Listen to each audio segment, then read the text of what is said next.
Wow, that's all I got to say when it comes to both Isaiah Likely and Xavier Worthy as the 2024 fantasy football season kicks off with a tremendous game. Kansas City Chiefs winning by literally the length of a big toe over the Baltimore Ravens. Going to get into everything. What the hell happened with Mark Andrews? Where was Travis Kelce? Like, it was just a bad night for your top 5 tight ends. We're going to get to all that, guys. Hit that subscribe button. We did a live stream yesterday. We're going to do a live stream again this weekend. Make sure you're there for Sunday, obviously, with all the instant injury videos. But yes, there's a lot to unwind with this game.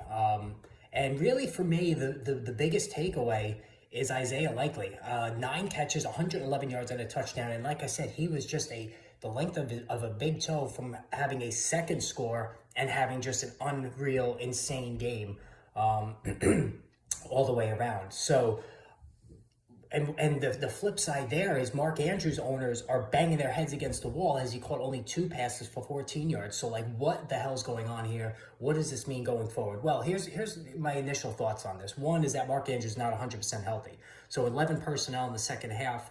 Isaiah Likely was ahead of Andrews. All right, so that to me, I know Andrews was banged up this preseason. He's coming back from that serious injury last year. So I think maybe Andrews is just not 100%. But also, I do believe that the Ravens are going to be that team that uses 2 tight ends, a la in the receiving game, a la the New England Patriots back in the day with Rob Gronkowski and Aaron Hernandez. Like, that worked for both of those guys in terms of fantasy relevancy. So I'm not going to panic yet on Mark Andrews. And certainly Isaiah Likely, like, this could be as good as it gets in terms of his in-game production this season. So maybe sell high on him. But I think, ultimately Mark Andrews will be just fine. But it was telling how much Isaiah Likely played that, with Rashad Bateman's inconsistency, they do need another weapon to go with Zay Flowers and Mark Andrews. So Isaiah Likely could be that guy. Now, do you start him next week? I think you do. I think you have to. After such a huge game, why would the Ravens not go back to the well on that? And that he became the top option for Jackson in the second half. Zay Flowers, Mark Andrews, they're going to get theirs as well. But right now, Isaiah Likely, it looks to be the number 1 target in this offense. Now, as far as Lamar Jackson, Derk Henry, some of the other big guys, it was a listless game overall for the Ravens offense. They were playing from behind. We talked about Rashad Bateman, 2 catches for 53 yards. He's very hit or miss. So you just can't depend on this guy at all for consistent production. Zay Flowers, 6 catches, 37 yards. The thing with Zay Flowers, too, that drives you crazy is lack of touchdowns. And it's just a lot of short passes that he's got to create yards after the catch, and that just doesn't always manifest itself. So while the targets are there, it's hard to grade him as anything more than a low-end wide receiver too, just because he doesn't. The touchdowns, like I said, are just not consistently, in as far as his results, and not a lot of big plays either. Now, the other big thing, well, let's talk about Lamar Jackson. Jackson had a big game, 26 of 41, 273, a touchdown. He did lose a fumble. Ran for 122 yards. So he carried the ball 16 times. This is not what the Ravens want, though. Like, you don't want Lamar Jackson being exposed that much. And the reason why is because Derk Henry had a touchdown, 13 of 46 on the ground, 3.5. Derk Henry's washed. I don't think so. But what I didn't expect is Justice Hill to play as much as he did. He only got 1 carry for 3 yards. So clearly this is Derk Henry's backfield in terms of getting the carries.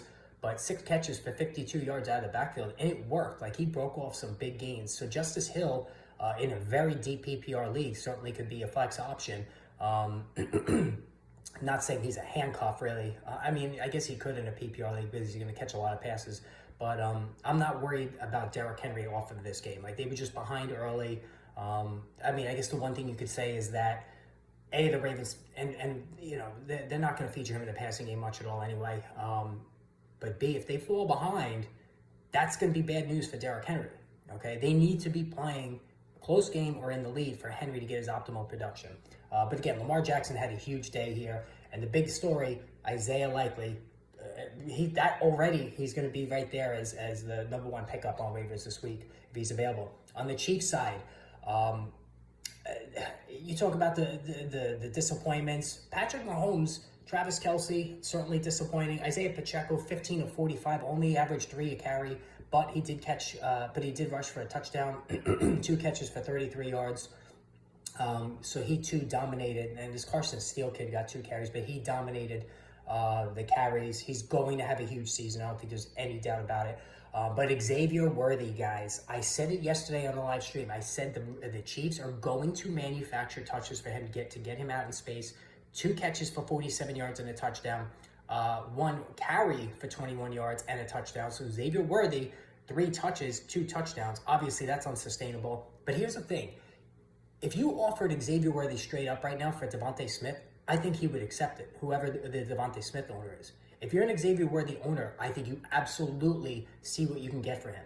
All right? Because if Hollywood Brown's going to come back eventually, Travis Kelce is not going to have a 3 catch for 34-yard game going forward consistently. So, and Rashee Rice, by the way, 7 catches, 103 yards. Like, he was huge. All right? So, 17 plus fantasy points in PPR. So if you're an Xavier Worthy owner, see what you can get. Like, see, because there's always a lot of excitement around a Chiefs offense. And I think he's going to run very hot and cold, and I stand by that. He only had 3 touches, and he scored 2 touchdowns. So, again, that's completely unsustainable. Hollywood Brown's going to make his way back eventually. So see what you can get. I definitely would take a proactive route there. Patrick Mahomes, 20 of 28, 291, a touchdown and an interception. Light on the touchdowns for him, only 3 yards rushing. So it just wasn't a vintage Mahomes night. So you're disappointed if you're a Patrick Mahomes owner. Yeah, really, other than Rashee Rice and Pacheco falling into the end zone, it wasn't a good night for this Kansas City offense in terms of fantasy points. And Travis Kelce didn't do much in front of his girlfriend there. It's his age. And I'm not going to go there yet. I think it's just one of those days. Everything gets magnified on the opener. But anyway, so guys, let me know what you thought of last night's games. Hit the subscribe button. More videos coming your way soon. And this is what it's going to be like all season with these wrap-ups. So stay tuned for that as well when we get to Sunday evening after the games are complete.